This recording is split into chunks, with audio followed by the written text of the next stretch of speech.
Hindi, pero malay mo naman magaling na investigador. Pero sige, punta na tayo.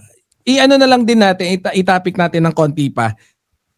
Etong si Magalong, nung pag-resign niya sa ICI, ano masasabi mo? Bitin? Dapat hindi mo na siya nag-resign. Kasi partner, gaya nga na sabi ko kanina, bakit biglaan naman? Bakit biglaan naman yung pagre-resign ni Magalong? Kasi ang tingin ko dyan, dalawa partner Parang may binabalak. Kasi may nabasa ako na hindi, nakalimutan ko lang kung kanino ko nabasa yon. Parang sa Twitter yon. Na meron daw yung nag-post, may nabalitaan sa kanyang chururot daw. Na kaya daw natanggal etong yung sinasabi mong si Panochi. Dahil nga daw parang gustong sumama sa mga taong gustong patalsikin si presidente. Junta. Oo. Junta. Sa junta. Alam ko na siguro nabalitaan mo din 'yan. Siguro yun yung dahilan kaya siya nawala sa pwesto niya. Kumbaga binigyan lang ng graceful except. Actually, tingin ko content ko nga mamaya yan kasi I've seen the live of Attorney Claire. Parang merong isa doon na kung saan kinausap si Colonel Kirubin.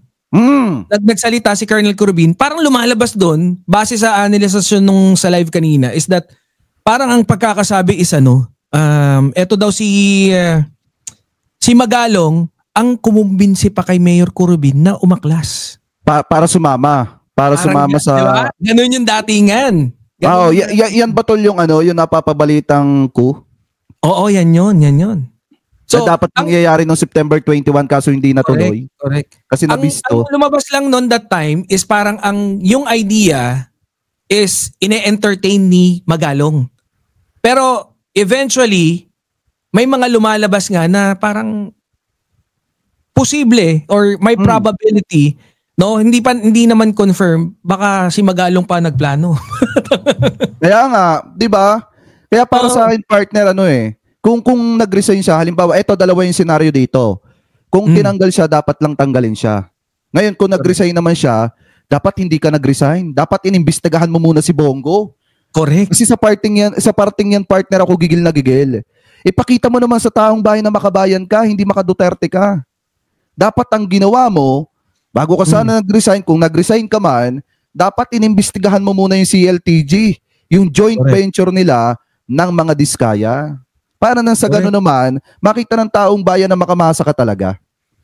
Diba, kung ikaw naman ay tinanggal, dapat lang sa'yo yan. Tsaka kung sa tingin ni Magalong sana, na yung adhikain niya is bigger than him, mas malaki yung adhikain niya kaysa sa kanya, ano naman yung magsakripisyo ka na para maliit na bagay na sinabihan ka.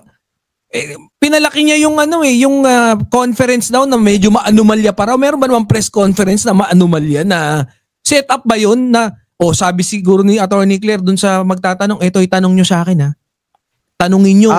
Yun ba yung inaano niya? Yung about sa parking building? Yun ang iniiyak niya. Hindi kasi partner, hindi niya pwedeng iiyak yun kasi itinanong kay Attorney Claire yun ng media doon sa press briefing. Correct. Di ba napakaliwanag ng sinabi doon ni Attorney Claire, ang dapat sumagot niya si Mayor Magalong. Correct. Ano ba isinagot ni Mayor Magalong? Puro pag-iiyak hanggang sa nag-resign na. Kaya ang taong bayan, nalilito kung ano ba ang totoo. Sinasabi niya, sige, pag sinabihan mo akong kurap, mag-aaway tayo dyan. Hindi may pag-ganon pa, di ba? May pag-ganon pa siya. Pero hindi niya linawin na talagang nung panahon na ginagawa yung parking building, wala talagang lisensya doon ng mga diskaya. Kasi maliwanag naman po yung nadiskubre ni Tito Sen na tinanong pa nga doon sa mga diskaya na yung mga taon na wala talagang lisensya itong St. Gerald at saka yung St. Timothy. Kasi parang nagka-lisensya lang ata sila 2025. 2023. 2023. Kasi 2020, 2021, 2022 wala sila lisensya. Correct. Noong 2020 kasi na sila, na-ban sila Tama. Yun. Kaya lang yung kumpanya niyan ang problema, 'di ba, minsan halimbawa kung ikaw si Corly Diskaya, madiskarte ka naman, pwedeng iparehistro mo yung dalawa na magkalisensya, ikakapit mo na lang doon yung iba. Correct. Malay natin na ganun din yung ginawa ng mag-asawang Diskaya para makatipid sa pagkuha ng lisensya. Bilyonaryo nagtipid pa no? Kaya nga, hindi nga sila makabayad ng tax Yung mga sasakyan na binili nila, hindi nila mabayaran yung tax. So, partner, para sa akin dito sa iniiyak ni Magalong, sana sinabi niya na lang yung totoo.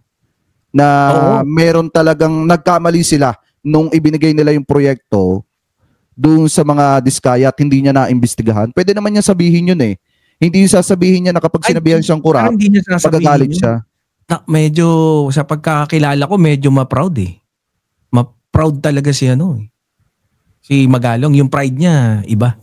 Tama. Kaya hindi siya pwede maging presidente. Hindi rin siya pwede maging senador at hindi siya pwede maging vice president. Hindi, tsaka panot siya Sa akin nga yun lang Sabi ko sa mga eto pagka nagkaroon tayo ng panot na presidente, pag binoto nyo yan, wala na, mag-away-away na tayo. Huwag mong sasabihin yan. Magagalit sa'yo si Kamatis. Si kamote. Ako Kaya nga. Hindi, yun ang para sa akin Hindi mo napanood yung debate namin nun, no? Oo, yung may pinipilit siya. Pero partner, ito, balik tayo sa sa topic. Kung titingnan mo, partner, ito gaya nga ng sabi ko kanina, kung nag-resign siya, dapat di mo na siya nag-resign. Dapat inimbestigahan niya si LTJ at saka Alprego. Tsaka yung iba pa mga kaalyado ni Digong na possible na sangkot dito sa maanumalyang flood control. Kung siya naman ay tinanggal, dapat lang talaga na tinanggal siya. Kasi hindi siya bagay sa ICC. Sana may pinatunayan muna siya, di ba? Sana may pinatunayan muna siya. Tama.